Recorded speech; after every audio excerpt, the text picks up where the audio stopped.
Thank you, Anna-san, for welcoming us at the Artizon Museum. We're right in the center of Tokyo, as we can see from the views in this atrium. Could you introduce the museum to our viewers? Sure, but first, welcome to the Artizon Museum. The Artizon Museum is located in central Tokyo, just 5 minutes walk from Tokyo Station, and is formerly known as the Bridgestone Museum of Art, which opened in 1952. The museum reopened in 2020 with the new name Artizon Museum. So the artisan is a word that we coined by combining art and horizon. So the word horizon was chosen for the museum's new name with the hope that many people, regardless of their age or nationality, would appreciate the endless horizon of human creativity through art.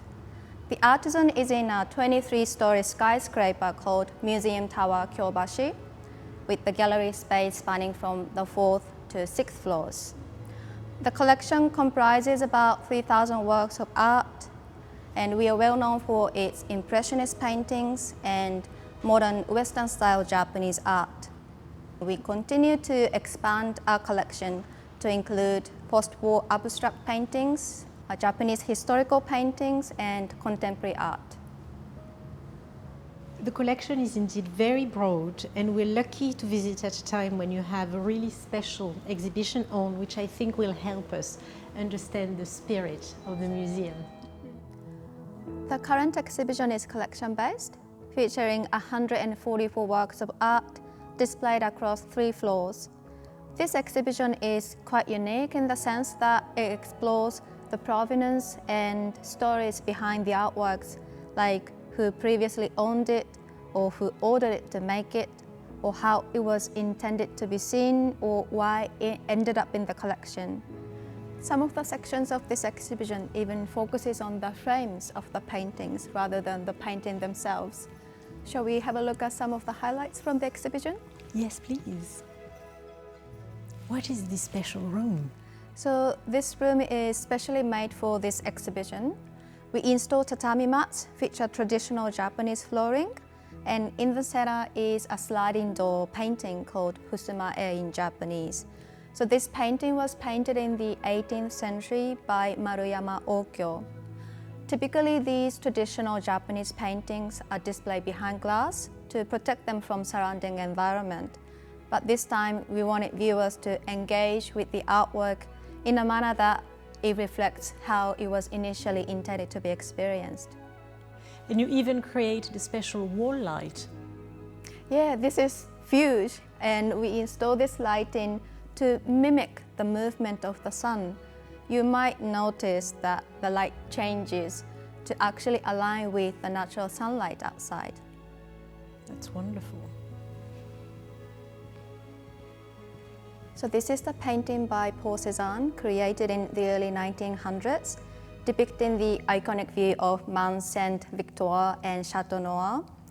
Paul Cézanne is arguably one of the most influential artists in Western modern art, having inspired many later art movements, and his work also influenced many Japanese artists. And this particular painting was previously owned by Hara Zennichiro, a Japanese entrepreneur, and it's believed to have been purchased by him in 1922. Since then, it remained in Japan and has been appreciated by Japanese public. So knowing its provenance actually adds depth to its appreciation.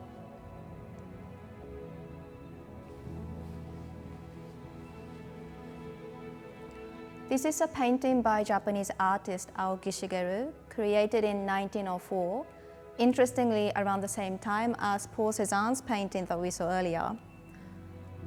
Aoki's paintings are central to the foundation of the museum's collection. So Aoki passed away at the young age of 28.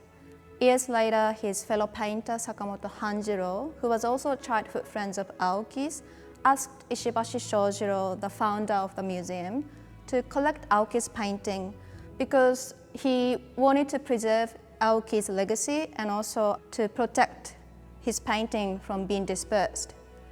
So today, the museum holds over 60 paintings by Aoki Shigeru, and 2 of which are classified as national important cultural properties, and this is one of them. So the painting depicts fishermen and their catches of the day.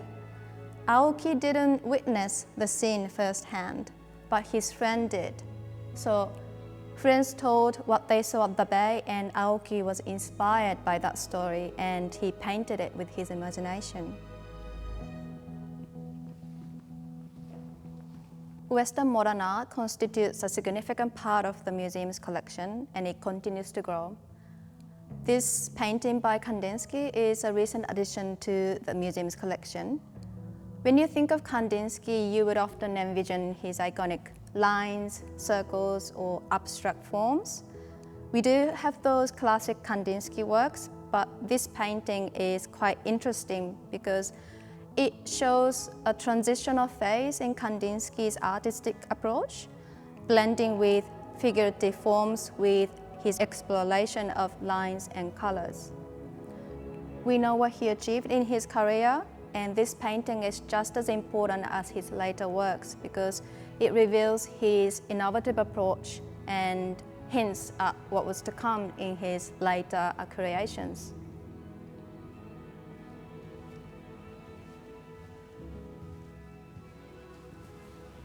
There is a great feeling of openness as we walk through the galleries. Can you tell us a bit about the museum's design and architecture? Architecture and design are an important and integral element of the museum. What makes the Artizon Museum unique is that it's not a standalone building, it's planned as an integral part of the city district. We wanted the museum to be as open and connected to the city as possible without compromising the security of the collection. And this is our response to what an urban museum could look like, where offices and the museum are integrated and connected to the city and people. But at the same time, we believe prioritizing the comfort and the calm atmosphere throughout the museum, especially in the middle of the busy business district of central Tokyo, is essential for creating a better visitor experience.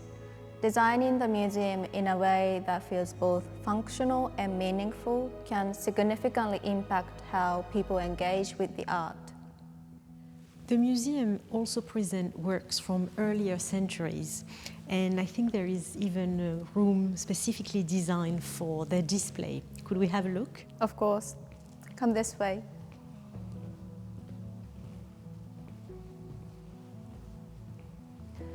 This room looks subtle, but it has distinct features and invisible details. One of the big features is this display case.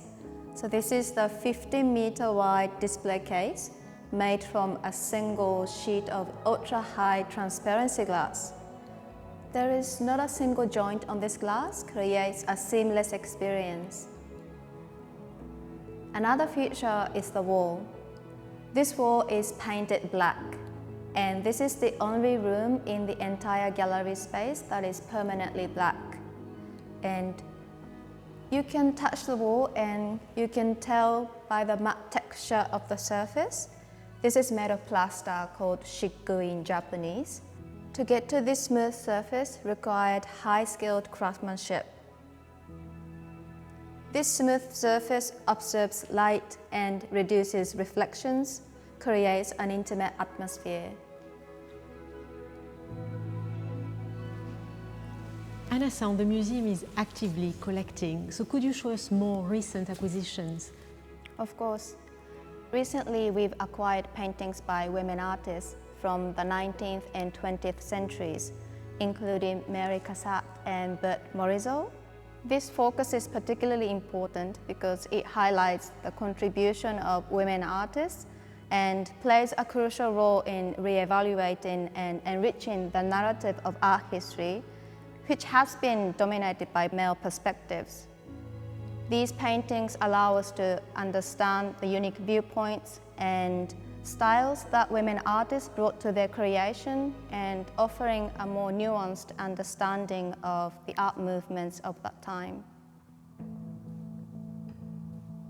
I can't help noticing that the Artizon strives to be a really interactive as well as accessible museum. There are spaces for visitors to relax, to learn, and even to access the whole collection online. Right, so we are now in a room called the Info Room, where our past exhibition catalogues and annual reports are available for resources for visitors, as well as desktop devices for accessing the online collection database. So we aim to offer visitors as many interactive and personal experience with our collection as possible. We also install this interactive digital screen display, which we call the digital collection wall, where visitors can touch the screen. You can touch,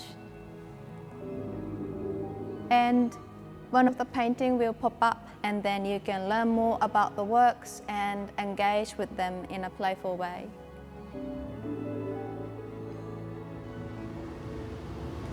Thank you so much, Anna-san, for taking us around the museum today. My pleasure. You're most welcome to the museum anytime. Thank you.